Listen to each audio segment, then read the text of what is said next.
Hi, thanks for being in a new video. This time let me tell you what I liked most and least about the realme GT6 in case you're considering buying it. So, as I always tell you, don't buy the realme GT6 without watching this video. Let's consider its launch price for its 10,999 pesos on-screen evaluation. You saw the reference price in dollars just to give you an idea, but please remember that the prices here are not the same as over there. Let me tell you what I like best. It has infrared, so you can use it as a universal remote control.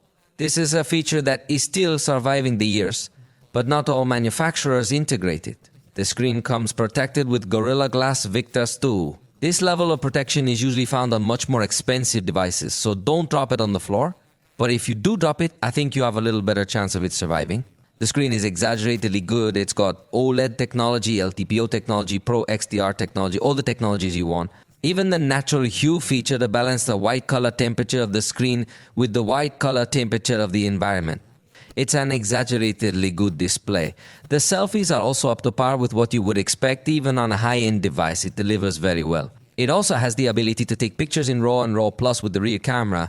And while we're on the subject of camera, it offers a telephoto camera with 2x optical zoom, which makes it a good competitor in terms of zoom in this price range.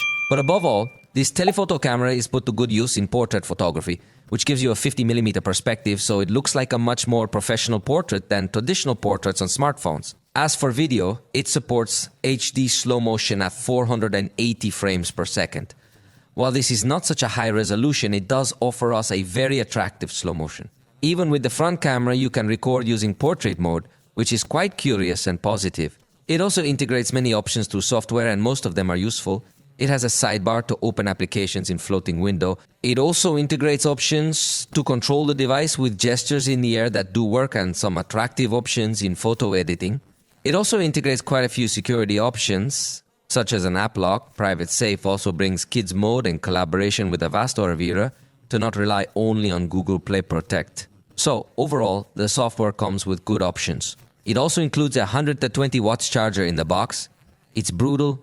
It charges to 100% in 31 min. But if your priority is to take care of the battery, it also includes smart charging, and you can lock the charge to a limit of 80%, for example. Then you also have options for the battery to have good durability over the years. It includes Bluetooth 5.4, which is surprising because it usually only comes in the high end. It is also capable of projecting its screen not only in a mirrored format, but you can block, for example, notifications from being seen on the projected screen. The processor is the Snapdragon 8S Gen 3, which for this price is really brutal. It's a processor that has a lot of power, so if you want to play games, I think this is a good option. It also has a very extensive gaming suite with several options. You can choose different performance profiles, change the style of the game, and you can also choose to play games on the screen. Of notifications, even adjust more specifically the graphics performance that will have the processor, monitoring of frames per second, CPU and GPU consumption in real time, and many other things more. For gaming, it really is one of the best you can find because the performance is very high. So it is extremely attractive. But now let me tell you what I didn't like. The design of the back cover can get too dirty with your fingerprints. Personally, I didn't like it.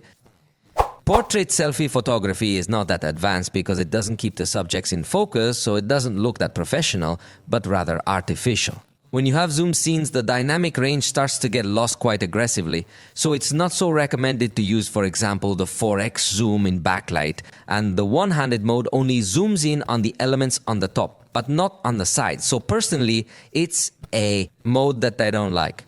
But as you realize, this device has few things against it, most things are for it, so it is one of the best devices you can find today. If you already bought it, let me know your opinion in the comments. For now, we have reached the end of this video. If you liked it, you know you can let me know, and we'll see you next time.